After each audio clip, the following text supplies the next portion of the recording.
बिस्मिल्लाहिर्रहमानिर्रहीम।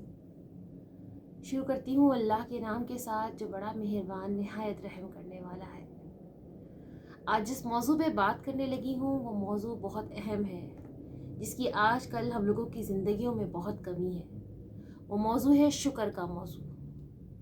आज हमने अल्लाह की नेमतों का शुक्र अदा करना छोड़ दिया। अल्लाह रब्बुल इज़्ज़त के हमारे पर कितने करोड़हा एहसान हैं जिनका हम चाह कर भी शुक्र अदा नहीं कर सकते। अल्लाह जल्ल शानहू कुरान मजीद में इरशाद फरमाते हैं, बिस्मिल्लाहिर्रहमानिर्रहीम, लइन शकरतुम लअज़ीदन्नकुम वलइन कफरतुम इन्ना अज़ाबी लशदीद, कि अगर तुम मेरी नेमतों का शुक्र अदा करोगे तो मैं उन नेमतों में इजाफ़ा फरमाऊँगा, और अगर तुमने नाशुक्री की, कुफर किया, तो मेरा अज़ाब बहुत शदीद है। हज़रत दाऊद अलैहिस्सलाम के बारे में आता है कि वो जो सांसें लेते थे उन सांसों पर भी अल्लाह का शुक्र अदा किया करते थे।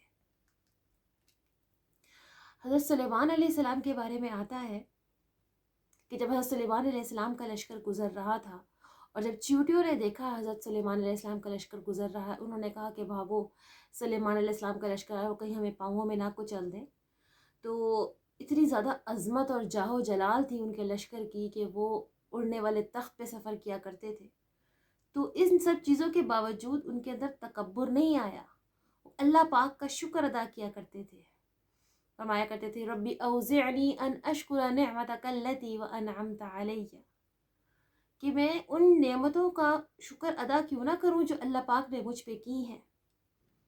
इतनी आजिज़ी अल्लाह पाक ने अम्बिया कराम अलैहिस्सलातु वस्सलाम के साथ हमें सिखाई है। हमारे लिए बहुत बड़ा लेसन है हमारी लाइफ में कि हम इन चीज़ों को सीखें। कदम कदम पर, हर नेमत पर अल्लाह जल्ल शानहू का शुक्र अदा किया करें। आज हम देखें, अपने गिरेबान में झांकें कि हम अल्लाह की नेमतों का कब कब और कितना शुक्र अदा करते हैं। अल्लाह पाक हमें एक रमज़ान से निकाल के दूसरे रमज़ान में रोज़े रखने की तौफीक देता है कि हम इस चीज़ का शुक्र अदा करते हैं कि अल्लाह तेरा कितना बड़ा एहसान है, तूने रमज़ान जैसा महीना हमें नवाजा, हमें उसमें तूने रोज़े रखने की तौफीक दी, कि हम इस चीज़ पे अल्लाह का शुक्र अदा करते हैं। आज हम देखें कि हम अपनी डेली लाइफ में किन किन नेमतों का शुक्र अदा करते हैं। क्या जो मसाइब और जो तकालीफ हमारे पर आती हैं, हम उनको हंसी खुशी सहकर बग़ैर कलमा कुफ्र और बग़ैर कलमा शिरक निकाले अपने मुंह से अल्लाह की नेमतों का शुक्र अदा करते हैं। कहते हैं कि शुक्र जो है ना, वो आपको आपकी उस नेमत को छीनने नहीं देता, उस नेमत में मज़ीद इजाफ़ा कर देता है। आँख अल्लाह की नेमत है। अगर हमने आँख की इस नेमत का अल्लाह पाक से मुसलसल शुक्र अदा किया, अल्लाह पाक का शुक्र अदा करते रहे कि या अल्लाह तेरा लाख लाख शुक्र है, तेरा एहसान है मेरे मालिक, तूने मुझे देखने की सलाहियत दी, तो अल्लाह पाक इस आँख की नेमत को ज़ाया नहीं होने देंगे।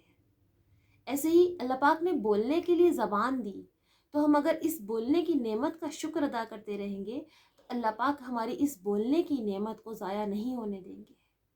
शुक्र जो है वो हमेशा चीज़ों में बढ़ोतरी लाता है, इजाफा लाता है, हमेशा चीज़ों को इनलार्ज करता है, हमेशा चीज़ों को आपके लिए बढ़ा कर पेश की जाती हैं वो चीज़ें जिन पे आप अल्लाह का शुक्र अदा कर रहे होते हैं। और शुक्र खाली ये नहीं कि आपने ज़बान से कह दिया अल्हम्दुलिल्लाह, वो तो ठीक है। एक बात है कि जो अल्हम्दुलिल्लाह है वो ज़मीन और आसमान के दरमियान जो खला है उसको भर देता है। अल्हम्दुलिल्लाह तमलाउल मीज़ान, कि वो जो मीज़ान है उसको भर देगा, ठीक है। लेकिन असल जो शुक्र है वो ये है कि आँख का शुक्र ये है कि आँख से कोई गलत काम ना किया जाए। ज़बान का शुक्र ये है कि ज़बान से कोई गलत कलिमात ना निकाले जाए। आपके हाथों का शुक्र ये है कि आपके हाथ जुल्म ना करें, अल्लाह के अहकामात की खिलाफ वर्जी ना करें। आपके पाँवों का शुक्र ये है कि आपके पाँव चल के किसी गलत महफिल में, गलत मजलिस में ना जाएं। यह है असल नेमतों का शुक्र जो आज हम करते नहीं। एक और जगह अल्लाह पाक कुरान पाक में इरशाद फरमाते हैं, फ़ज़्कुरूनी अज़्कुरकुम वश्कुरूनी वला तकफुरून, कि तुम मुझे याद करो मैं तुम्हें याद करूँगा, और तुम मेरा शुक्र करो और तुम नाशुक्री ना करो, कुफ्र ना करो। کہ اللہ پاک نے قرآن پاک میں جگہ جگہ انسان کو اس چیز کا حکم دیا ہے، بار بار اللہ پاک نے اپنی نعمتوں کو بتلایا ہے، اپنی نعمتوں کا احسان جتلایا ہے، تاکہ انسان جو ہے وہ بڑا ہی ناشکرا ہے، وہ ان نعمتوں کی قدردانی کر سکے، وہ ان نعمتوں کو محسوس کر سکے جو اللہ پاک نے انسان پہ کی ہیں۔ نعمتوں کو اللہ پاک نے نچھاور کر دیا ہے ہم پہ، اور آج ہم اللہ پاک کے احسانات کو بھولے بیٹھے ہیں۔ ذرا سی تکلیف آتی ہے، ذرا سی مشکل آتی ہے، ہم ان سب چیزوں کو صفر کر دیتے ہیں جو آج تک ہم اللہ کے احسانات لیتے آئے، کہ اللہ پاک کا کتنا بڑا احسان ہے کہ اس نے ماں کے رحم میں ایک نطفے کے طور پر ہمیں ڈالا، اور اس کے بعد اللہ پاک نے سب سے بڑا احسان اللہ پاک نے ہم پہ یہ کیا کہ ہمیں امت محمدیہ میں سے پیدا کیا۔ کہتے ہیں کہ باقی امتیں تڑپتی تھیں، باقی امتیں جو عالم ارواح میں روحیں ہیں وہ اللہ پاک سے التجا کیا کرتی تھیں کہ ہمیں امت محمدیہ میں سے بنا دے، لیکن اللہ پاک نے امت محمدیہ میں جن لوگوں کو ڈالا وہ خاص اللہ پاک کے چنے ہوئے لوگ تھے۔ تو اگر ہم شکر کرنے بیٹھے تو یہی ایک اتنی بڑی نعمت ہے جس کا ہم اللہ رب العزت کا ہم شکر ادا کر ہی نہیں سکتے کہ اللہ جل شانہ نے ہمیں اپنے نبی کی امت میں سے پیدا فرمایا۔ اسی طرح جس آیت کا شروع میں نے حوالہ دیا تھا، لَإِن شَكَرْتُمْ لَأَزِيدَنَّكُمْ، کہ اگر تم شکر ادا کرو گے تو اللہ پاک تمہیں بڑھا دیں گے، اضافہ کر دیں گے، تمہیں اور نوازیں گے۔ تو یہ لمٹ لیس چیزیں ہیں، مطلب اللہ نے کوئی لمٹ نہیں دی کہ کس چیز میں بڑھائیں گے۔ جس چیز کا تم شکر ادا کرتے جاؤ گے اللہ پاک تمہیں اسی چیز میں بڑھاتے چلے جائیں گے۔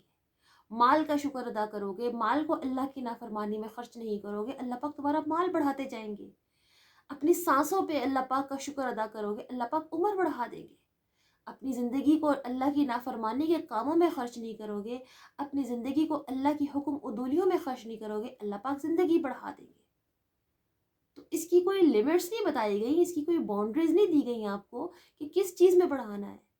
جس بہت ہی کمال کی اور بہت ہی خوبصورت آیت اللہ پاک نے یہ بیان فرمائی ہے، لَأَزِيدَنَّكُمْ، میں تمہیں بڑھا دوں گا۔ جس چیز کا شکر ادا کرتے جاؤ گے اللہ پاک اسی چیز میں تمہیں نوازتا چلا جائے گا۔ تو اللہ جل شانہ تو بہت رحیم ہے، بہت کریم ہے، ہمیں بس اللہ سے مانگنا نہیں آتا، ہمیں اس کا شکر ادا کرنا نہیں آتا۔ اگر آج ہم اللہ کا شکر ادا کرنا سیکھ لیں، اللہ جل شانہ پتہ نہیں کتنی نعمتوں کے دروازے ہم پہ مزید کھول دے۔ اسی طرح اللہ پاک قرآن پاک میں ایک اور جگہ ارشاد فرماتے ہیں کہ میں کیا کروں گا، جس کا مفہوم ہے، مفہوم بیان کرتی ہوں ترجمہ قرآن پاک کی آیت کا، کہ میں کیا کروں گا تمہیں عذاب دے کے، یا مجھے کیا ملے گا تمہیں عذاب دے کے کہ اگر تم میری نعمتوں کا شکر ادا کرتے رہو اور تم کفر نہ کرو۔ تو اللہ پاک تو بار بار قرآن میں انسان کو اس چیز کی ترغیب دیے جا رہے ہیں کہ جو نعمتیں میں نے تم پر دی ہیں، تم پر نوازی ہیں، جن نعمتوں سے تم کو نوازا ہے، تم ان نعمتوں کا شکر ادا کرتے چلے جاؤ، میں تمہاری ان نعمتوں میں اضافہ کرتا چلا جاؤں گا، بڑھاتا چلا جاؤں گا ان نعمتوں کو۔ اور بہت سارے قصے، لاتعداد قصے ایسے آتے ہیں دنیا میں، آج کی ہم اگر اپنی اندرونی آنکھ کھول کے دیکھیں، اللہ پاک کہتے ہیں نا، آج اللہ پاک نے دلوں پہ تالے لگا دیے، مہریں لگا دی، کہ آج ہم ان چیزوں کو ہوتے ہوئے دیکھتے بھی ہیں لیکن ہمیں ان چیزوں کی سمجھ نہیں آتی۔ اگر آج بھی ہم دیکھیں، اللہ پاک کے ایسے سلف اولیاء میں سے بہت سارے لوگ موجود ہیں ابھی بھی جو اللہ پاک کی ان نعمتوں کا شکر ادا کر رہے ہیں، تو اللہ پاک نے ان کی عمروں میں برکت دی ہوئی ہے، اللہ پاک نے ان کو بیماریوں سے بچایا ہوا ہے، اللہ پاک ان کو کبھی ان کو ہسپتالوں کی شکل دیکھنے کی نوبت نہیں ہے، کیونکہ وہ آنے والی سانسوں کا شکر ادا کرتے ہیں، اپنی زندگی کا شکر ادا کرتے ہیں، اللہ پاک کی جتنی نعمتوں کا شکر ادا کرتے ہیں اللہ پاک ان کو انہی نعمتوں میں بڑھاتا چلا جاتا ہے۔